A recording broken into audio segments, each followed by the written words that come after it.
All right. Hi, everyone.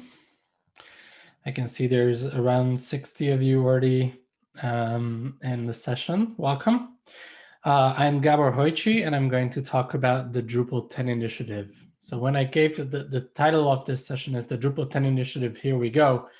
And when I gave the title, it still felt like this is going to be like, let's start the Drupal 10 initiative. But I think, as you will see, there's a bunch of things that we already accomplished. So we are well on our way now.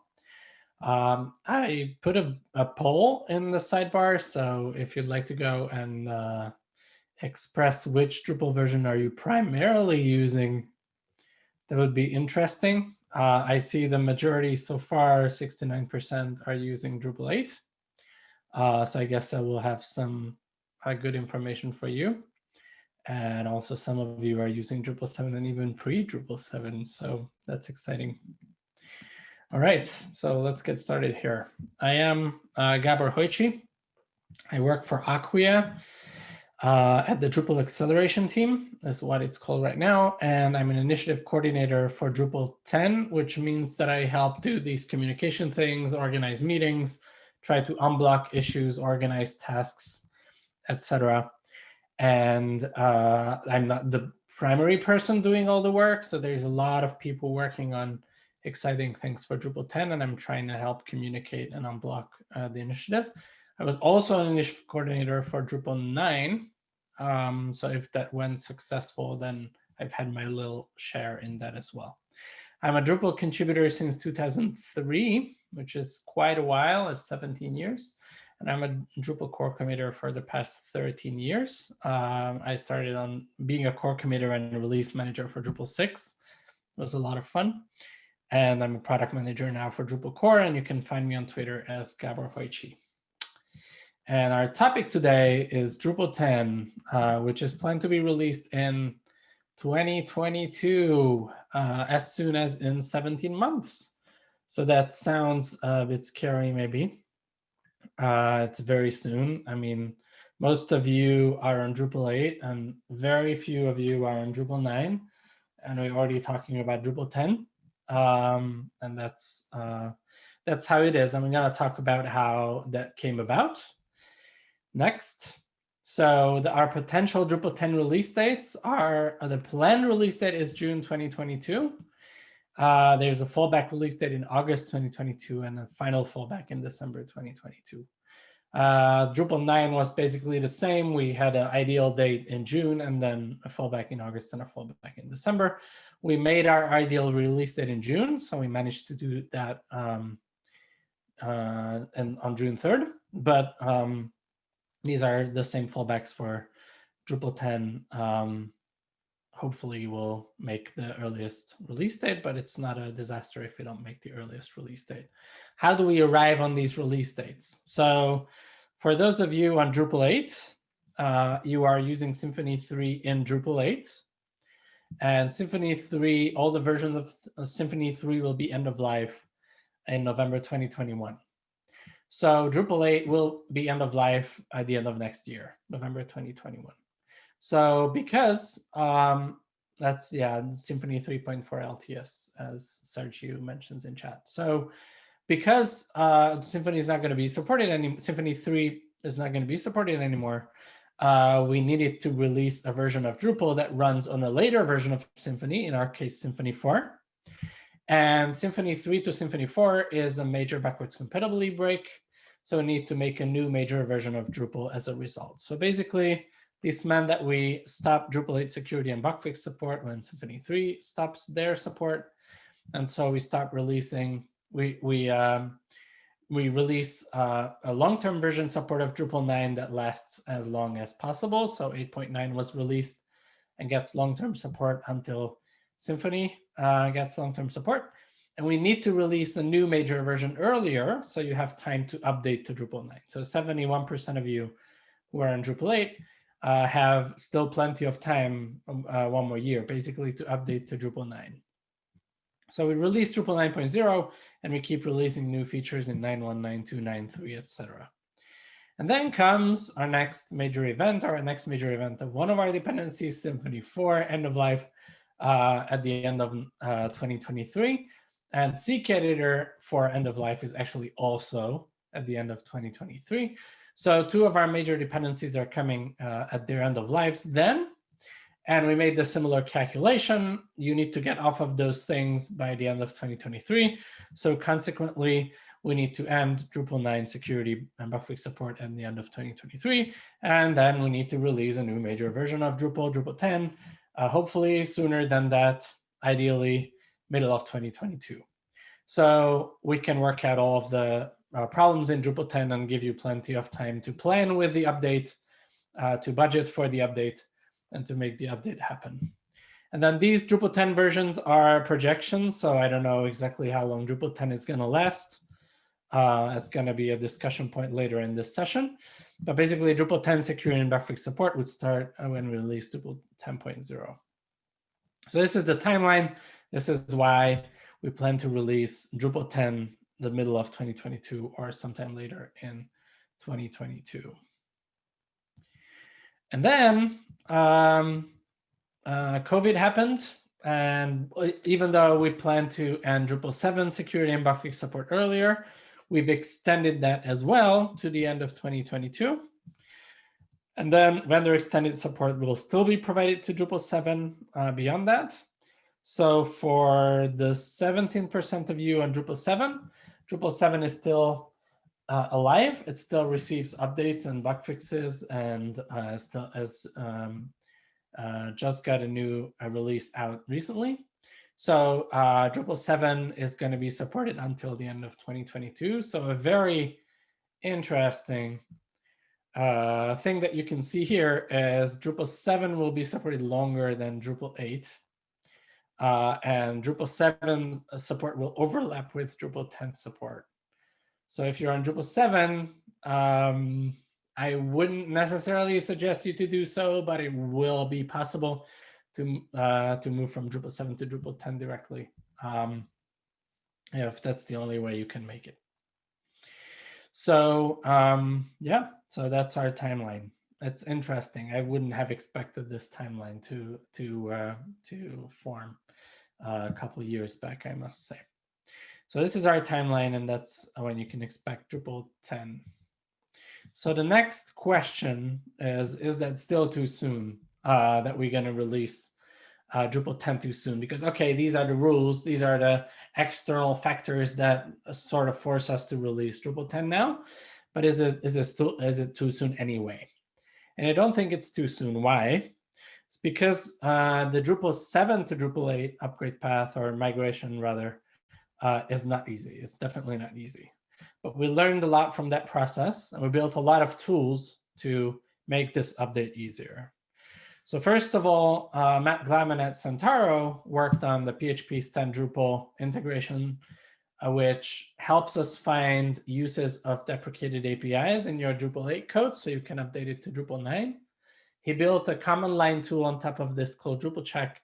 And then we at Acquia built a UI and the Drush integrated system on top of that called Update Status that also integrates a bunch of other tools and gives you a much more whole picture of your Drupal readiness.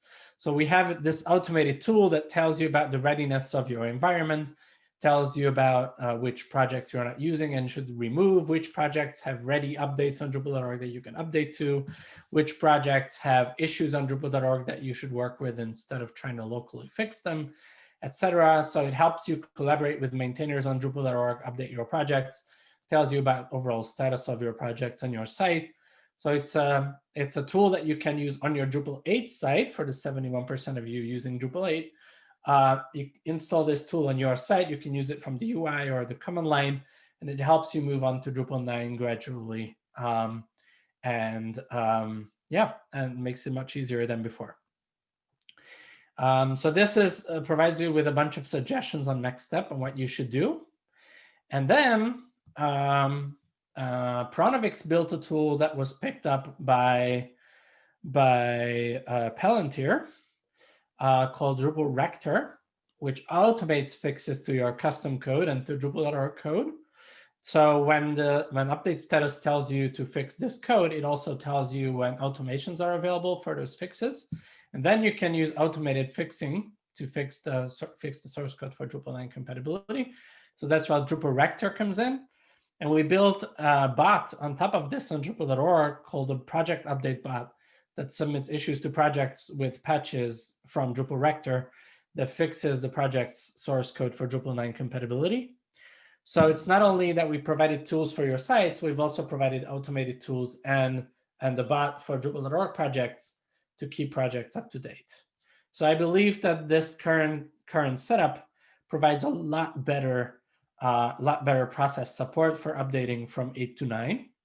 And we'll continue to use these tools and enhance these tools in the Drupal 9 to 10 process to make this update even easier than Drupal 8 to 9. And we hope to use whatever we learned from these tools to further improve the process. So these are the tools. And the current status based on the results from these tools. So we are running upgrade status on all of Drupal.org country projects every week on Drupal.org. The Drupal Association is funding that and running that. And we take that data and we created a visualization on dev.acquia.com that visualizes it in various ways. This is one of the visualizations. So these are the segments of contributed projects. If you look at the top 1,000 Drupal.org projects, 95% of them are Drupal 9 compatible, half a year after Drupal 9 is released. So that's way better than it was for Drupal 8 compatibility. But if you look at all of the projects, you can see that almost all of the projects are Drupal 9 compatible at this point. And we did various campaigns and encourage maintainers to get them up to speed. And this is an area, I think, where we need to think about solutions for the future for Drupal 8 to 9 and 9 to 10. If you look at Dries' blog post recently about who sponsors Drupal development, there's this very interesting tidbit about how many projects are being worked on each year. And this is a quote from the post. In total, the Drupal community worked on 4,195 different projects this year, which sounds like a lot of projects. But if you look at the list of projects, there's 9,000 projects. So if in a given year, the Drupal community only works on less than half of the 9,000 projects, that means that the other half of the projects are basically done and they're just sitting there and they are ready and people can use them, but they are not being moved forward. So if we are posting the project update, but is posting them these patches to fix their issues, oftentimes it's just one line fix to the info YAML file most of the time. If nobody's there to commit them and to make the releases, that's a problem. So we need to figure out how to advance the ownership and the maintainership of half of the projects that are not touched in a year to make these transitions easier in the future. I think we need a way for projects to explicitly declare that they are compatible, so we can't really avoid the explicit, like the process of somebody testing it and making sure that it actually works. We can't just blindly say that it works. But there is a workaround module, and the name escapes me exactly. I think it's called Drupal 8 backwards compatibility or something along these lines that skips the info file check and allows you to install those projects as well. But I think practically it's still better to have a human to test it out, or to have a maintainer that says, okay, I put in a stamp of approval on this project and say that it's actually ready for Drupal 9.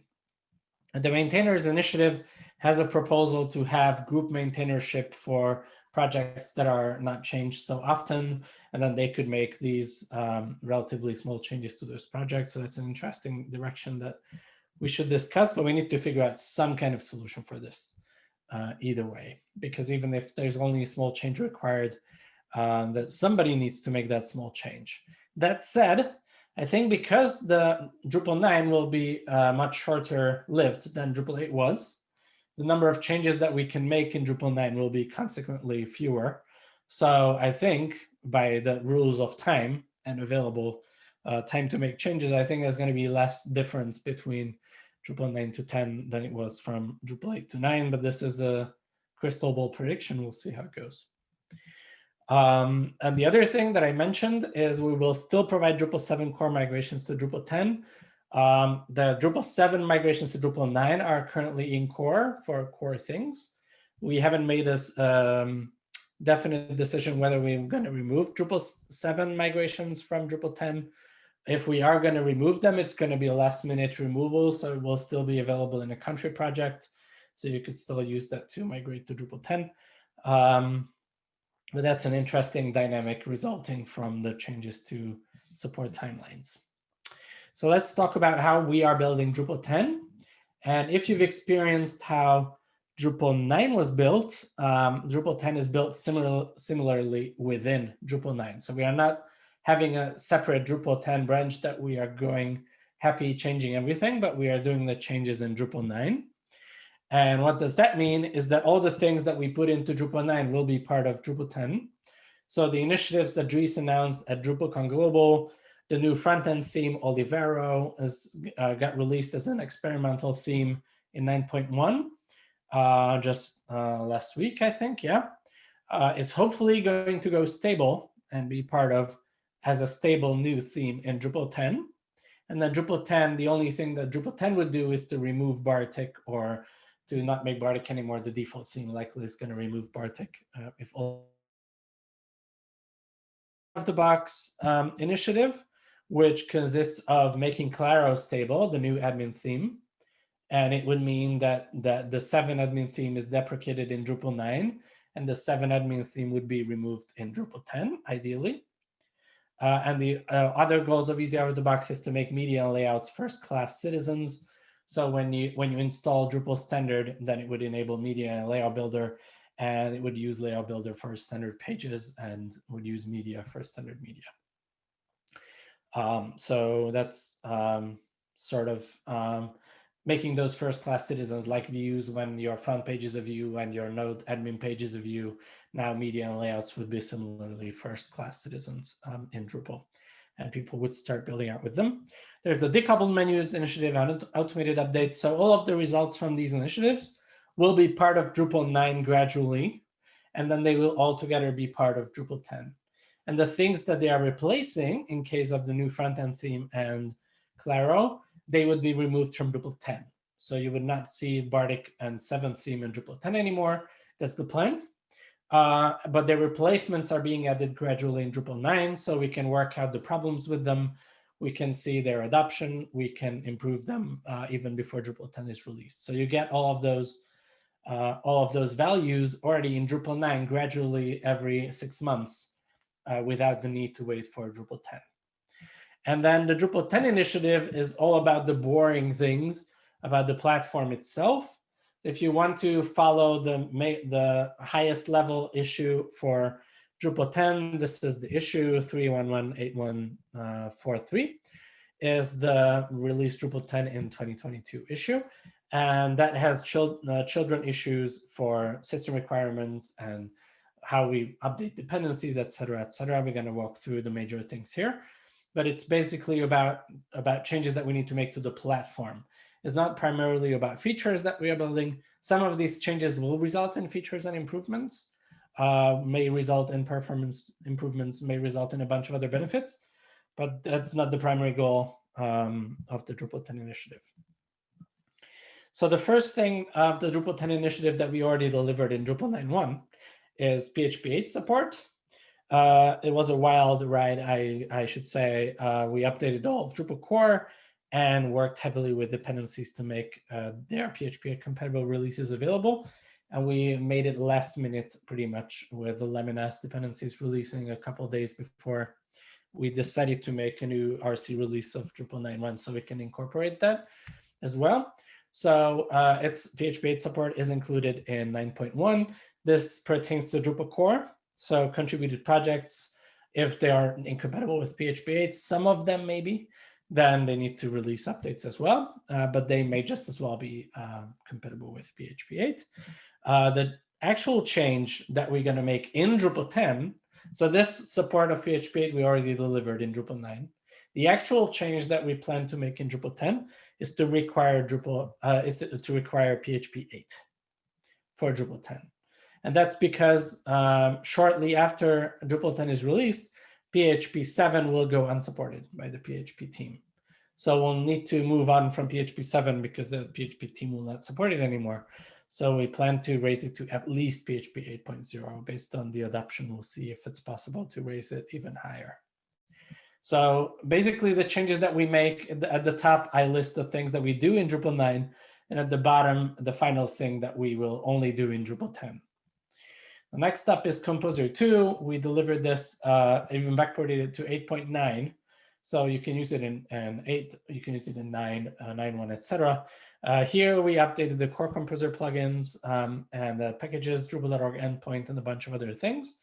You can go back and watch the Initiative Leads keynote for details. And the eventual thing that we may change in Drupal 10 is remove Composer 1 support. If you look at the Composer 2 announcement, it says that Composer 1 is now more or less end of life. So it's a similar question of whether there's a problem there. Composer is a developer tool, so it may be less of a problem because you're not running it live on your production environment, but it could still cause problems if we support end-of-life tools, and they could cause problems for our users. Oops, that's not the slide I'm going to. So Symfony 5 is the next interesting question. So we released theoretic support for Symfony 5.0 in 9.1. Theoretic meaning that you cannot explicitly update to Symfony 5 because of other conditions, but we updated all of our APIs. And we have a testing issue where we update to Symfony 5 and we prove that it works. We did not allow that in our Composer requirements because of the way that we don't have minimum maximum dependency version testing. We are testing with Symfony 5.2 that was released recently. There's some interesting, for us, backwards and compatible changes in Symfony 5.2. Primarily, the services are now made private by default, but we need them to be public by default. And we have, I think, constraint plugins that we are using as if they were Symfony plugins, but they're not actually Symfony plugins. So there's a few things that is in our use of Symfony incompatible in Symfony 5.2. So we are trying to fix those up so we could be theoretically Symfony 5.2 compatible. But basically what we are doing here is we are following the changes in Symfony and then fixing our own APIs in a backwards compatible way as much as we can to be compatible with Symfony 5 releases. The reason we are doing this is because Drupal 10 will need to depend on at least Symfony 5.4. And as I mentioned earlier, the 0.4 releases of Symfony are long-term support releases. That means that we get longer support for them. Unfortunately, other minor releases of Symfony are not long-term support. They're only supported for 6 months, while we are supporting our minor releases for 12 months. So that's why we use Symfony 4.4 in Drupal 9, and we hope to update to Symfony 5.4 in Drupal 10. We are also hoping that we may be able to update to Symfony 6. It's going to be released in November 2021. We don't really know what's going to be in there. And Symfony 6 will not have a long-term support release by the time Drupal 10 is released. So Symfony 6 will only get 6 months increments of support. The way we attempt to solve this is we negotiated with the Symfony security team, and we got 2 of the Drupal core committers to be in the Symfony security team. And they are able to release security fixes for Drupal specific problems in Symfony releases that are otherwise not supported anymore. So that it's possible to have Symfony releases for otherwise unsupported Symfony minor versions for the sake of Drupal's longer support timeline. So if we can update to Symfony 6, if the API changes in Symfony 6 allow us to update Drupal 9 enough to be Symfony 6 compatible and then adopt Symfony 6 in Drupal 10, then we can use this this option that we negotiated with the Symfony team to update to Symfony 6. So we could possibly update to Symfony 6 or even Symfony 6.1, which is also going to be available by the time Drupal 10 is released. This would allow Drupal 10 to have a longer time span because Symfony 6.4 at the end is going to have a longer support timeline. So we'll see. how that goes. We don't know what's going to go into Symfony 6 yet entirely. We are at Symfony 5.2 now, so we'll see how that goes. Next up, we're gonna see all the front end stuff, a lot of the front end stuff. So there's jQuery UI, which has been mostly abandoned. It's listed as an emeritus project by the maintainers. We removed many of the components already in Drupal 9.0. We still have some components, dialog, autocomplete, drop button, etc. We're still working on to remove. They are being worked on that issue. And ultimately, our goal with Drupal 10 is to remove all of jQuery UI and be done with jQuery UI for good. The problem with jQuery UI is it's not being worked on, but jQuery itself is being worked on, and there may be an incompatible jQuery release that would not allow us to adopt a new jQuery release because we use jQuery UI, and that could cause a lot of problems for us in the future. There's also just better solutions for things than the jQuery UI components that we have. And it's an emeritus project. It's end of life. jQuery itself is not end of life. It didn't change. Our use of jQuery didn't change much in Drupal 9, but we are working on replacements for its components either way for other reasons. So we're working on jQuery once replacement, which is very close with our own jQuery library. And going to work on Ajax handling, event handling, and other things. And that's the issue to follow for that. And we think that the ideal scenario here is to remove jQuery from Drupal 10 as well. There are more dependencies that depend on jQuery itself. Whoops, still not that slide. Our Backbone JS implementation is kind of intertwined with our jQuery implementation. Backbone is used as a model view system for various things in core, tours, toolbar, quick edit, contextual links, editor configuration. So it's a model view implementation behind the scenes. We haven't changed it in Drupal 9 as much as I believe, but we hope to remove it again. So we have prototypes for replacements, either as vanilla JS implementation and as a Vue.js implementation in that issue. You're welcome to discuss it there. Again, our expectation is it's going to be removed and replaced with another solution. Backbone.js itself hasn't had much activity in the past 2 years. So it's, again, a thing that the time has moved on from where we are in terms of this front-end tool. There's also jQuery Joyride, which is used for our tour. So when there's like pop-up windows on the screen that tells you which part of the screen is used for what. We haven't changed much in this in Drupal 9. There's a prototyped update for it using Shepherd.js, which is based on Popper.js that we already adopted previously in Drupal core. So you can look at that issue. And again, the expectation is jQuery Joyride will likely be removed in Drupal 10 entirely. There are a lot of things that I'm listing and only very few people working on them. So if we are to get these expectations happen, that we need more of you to be involved. The big elephant in the room is CKEditor 5. So CKEditor 4, as I said, is end of life at the end of 2023. So we need to move on from CKEditor 4.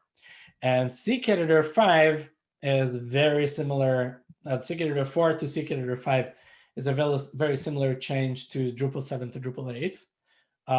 It has the same name, but otherwise it's an entirely different editor. So it has a new object model that models all the input that you use. It's great because you can do collaborative editing. There's a server component behind it. You can do Google Docs style collaborative editing. Their plugin system is different. It depends on building your CKEditor build with Node.js locally and then pushing it up. And the configuration of how our input formats are happening would be possibly different. And the data might need to be migrated from CKEditor 4 to CKEditor 5, or we need to make up a forgiving version of CKEditor 5 for your old inputs, because randomly pasted word input will not necessarily work with this new object model anymore. So it's a whole area of things that we need to work on. The good news is that the CKEditor team, the company behind CKEditor, is CK Source. They are very interested to work with us on this.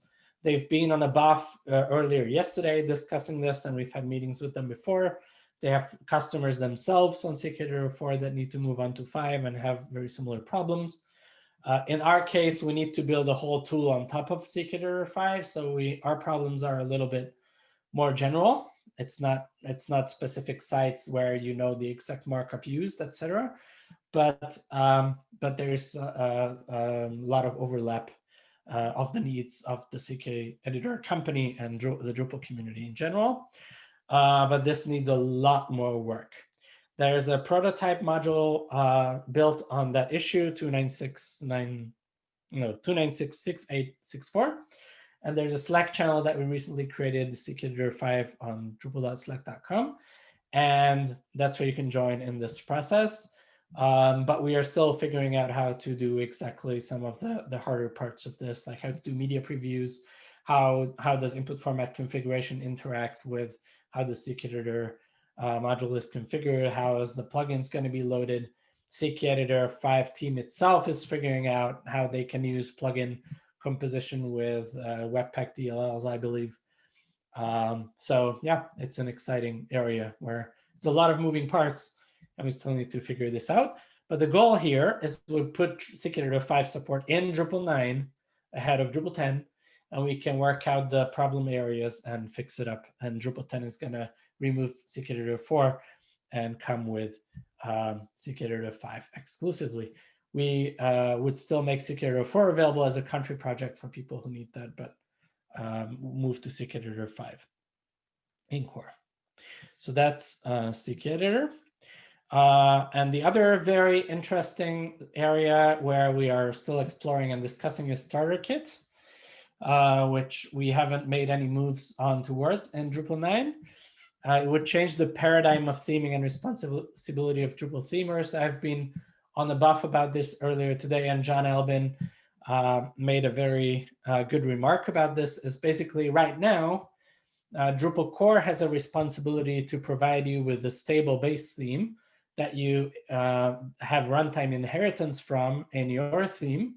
And Drupal core has this responsibility to not break that theme at all. But that also means that Drupal core cannot fix the bugs in that theme and cannot improve that base theme. So we need to wait for the next major version of Drupal to make any breaking changes and make any fixes that would require breaking changes. And the Starter Kit theme would move that responsibility over to the site owner. So now what you would do is Drupal would provide you with the Starter Kit theme, and you would create a fork of that for your site and use that. And the fork of that, the fork for your site would be stable because you made a copy and it's yours. And Drupal core would be able to fix bugs and improve core markup. We would need to provide some tooling to help you apply fixes when we make fixes to the base themes, to the Starter Kit theme. But you would not necessarily be required to adopt those changes in your themes. So this is still under discussion. We just had a buff about this, basically discussing the concept and the problem space. This time we also had a similar discussion at DrupalCon Global. We don't have people working on this yet, so this is an area it would be really nice to get people jump in and work. So Drupal 10 will hopefully include a Starter Kit theme and tools to work with this better. It's hard to say at this point whether that's going to actually happen or not. And finally, we are also looking at removing features. Yes. So we removed some features in Drupal 9. I don't know if you've noticed, but we removed the simple test project, and we removed the place block project as well from Drupal core.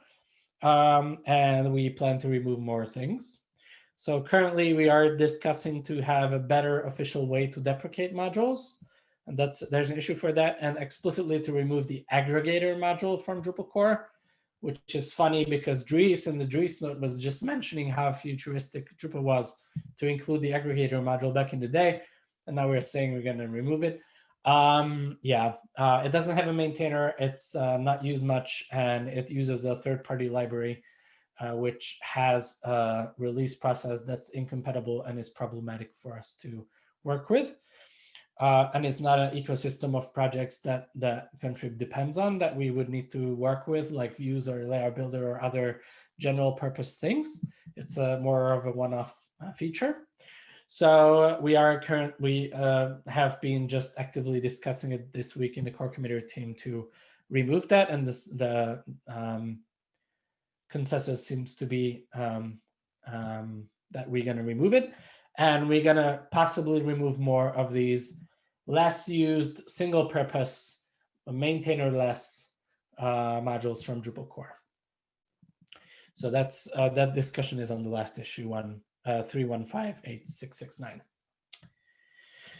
And yeah, so we may remove more single purpose modules. We are not planning to remove general subsystems as of now. There may be other Drupal API changes. That's not really the scope of the Drupal 10 initiative. So that's a thing that just happens on the way to Drupal 10.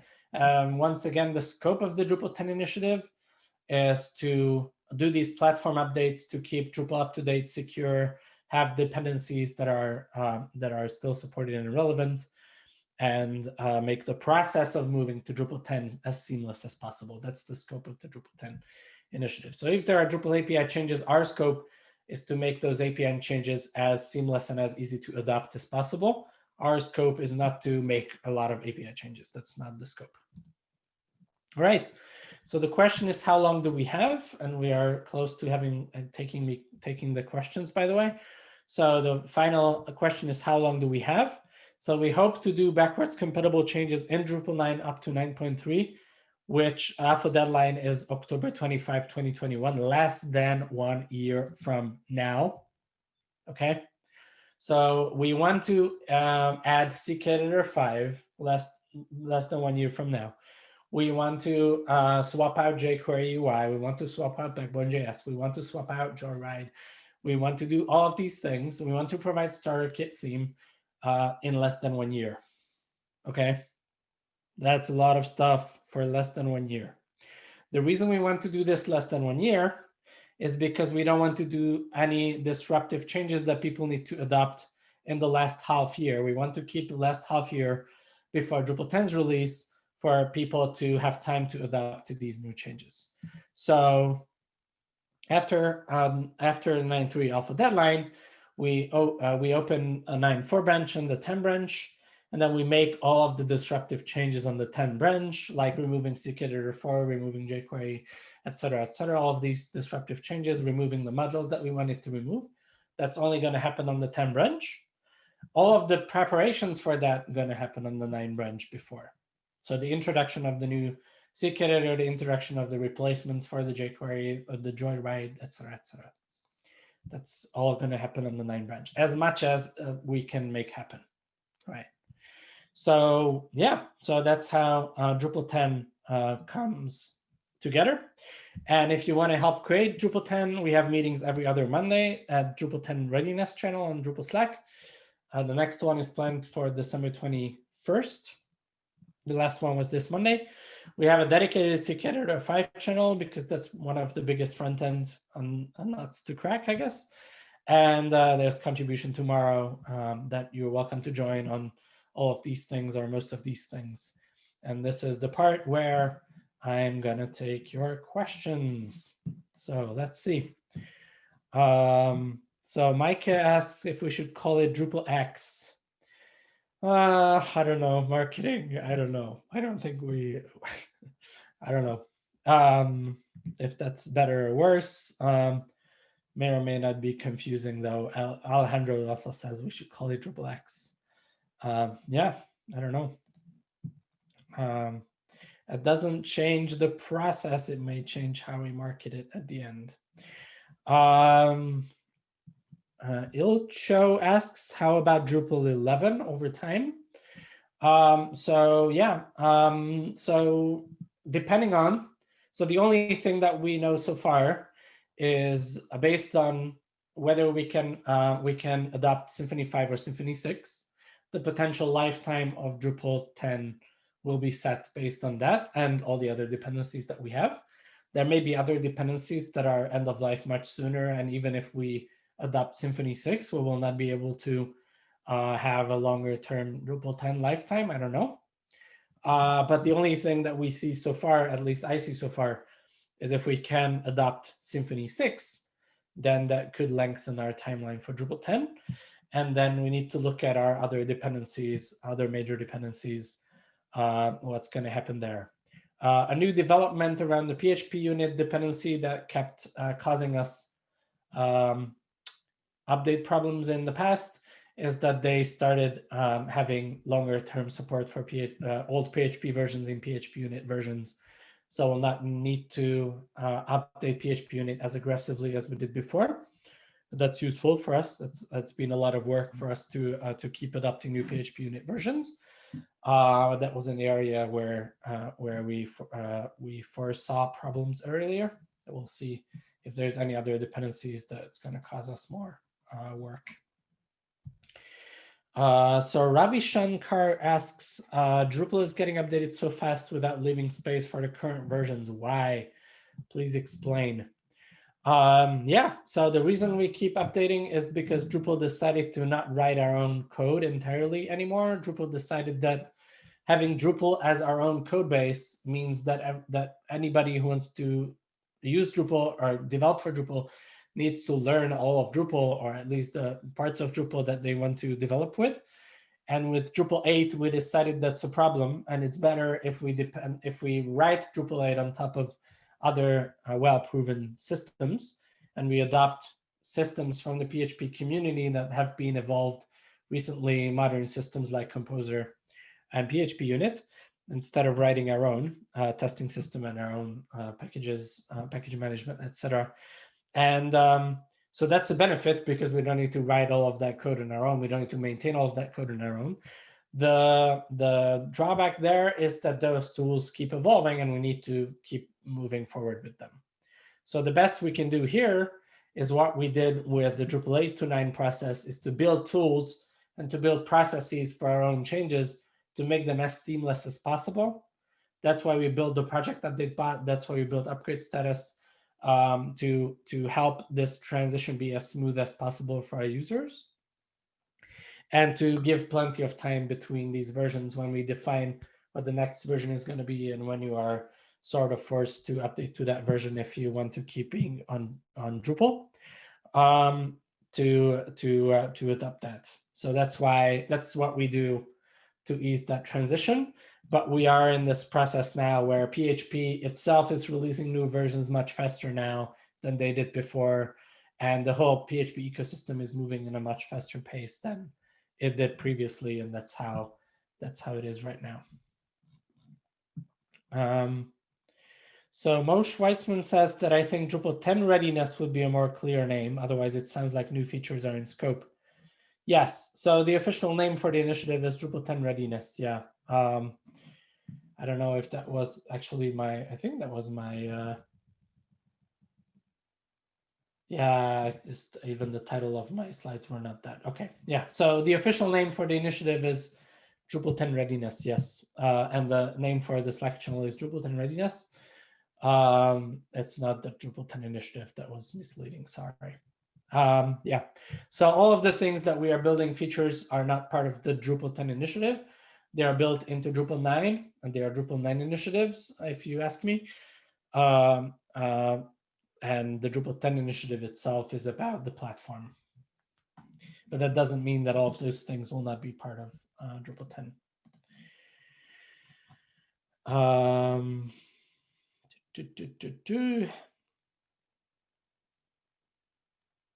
Oh yeah, so Michael Moritz asks, maybe I have missed it, but it seems this time around there are no great front-end framework discussions anymore.